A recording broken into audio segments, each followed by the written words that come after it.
ప్రపంచంలోనే ఆ పేరుకి పరిచయం అక్కర్లేదు. ముఖ్యంగా దక్షిణ భారతదేశంలోని ఆయన స్థాయి వేరు.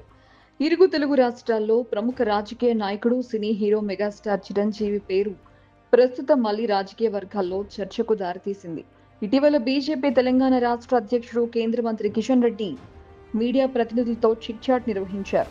మెగాస్టార్ చిరంజీవిని బీజేపీలోకి రమ్మని పిలిస్తే తన మాట కాదనకుండా వస్తారని ఆయన తన మనసులోని అభిప్రాయాన్ని బయటపెట్టారు. దీంతో మెగాస్టార్ గురించి కిషన్ రెడ్డి చేసిన వ్యాఖ్యలు తెలుగు రాష్ట్రాల రాజకీయాల్లో హాట్ టాపిక్ గా మారాయి.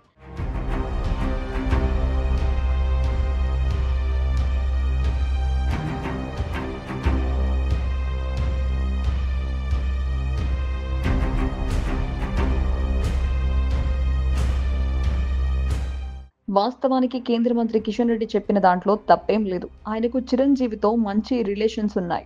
ఈ మధ్య కాలంలో మెగాస్టార్ కూడా బీజేపీ పెద్దలతో కనిపిస్తూ ఉన్నారు. ఈ ఏడాది ఢిల్లీలో కిషన్ రెడ్డి ఇంట్లో జరిగిన సంక్రాంతి వేడుకల్లో ప్రధాని నరేంద్ర మోదీతో పాటు చిరు కూడా పాల్గొన్నారు. దాంతో ఆ సమయంలో చిరంజీవి బీజేపీలో చేరడం ఒక్కటే తరువాయి అని అంతా ప్రచారం చేశారు. అయితే చిరు తన రాజకీయ అరంగేట్రాన్ని సోదరుడు పవన్ కళ్యాణ్ కు అప్పగించి పరోక్షంగా జనసేనకు మద్దతుగా నిలుస్తున్నారు తప్ప ప్రత్యక్ష రాజకీయాల్లోకి వస్తానన్న సంకేతాలు మాత్రం ఎక్కడా ఇవ్వడం లేదు.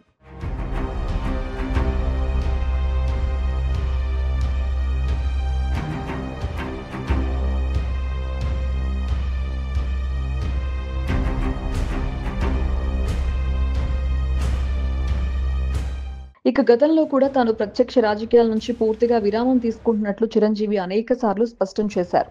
గోవాలో జరిగిన ఓ అవార్డుల కార్యక్రమంలో స్వయంగా కేంద్ర మంత్రి అనురాగ్ ఠాకూర్ చిరంజీవిని తిరిగి రాజకీయాల్లోకి రావాలని ఆహ్వానించినప్పుడు కూడా ఆయన అలాంటి ఆలోచన లేదని తిరస్కరించారు.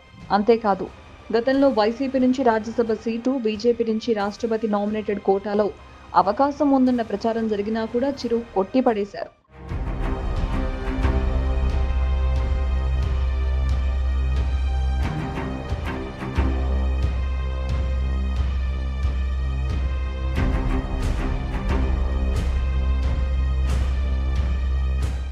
అయితే కిషన్ రెడ్డి వ్యాఖ్యల్ని కొందరు రాజకీయ విశ్లేషకులు వ్యూహాత్మక రాజకీయ ఎత్తుగడగా భావిస్తున్నారు.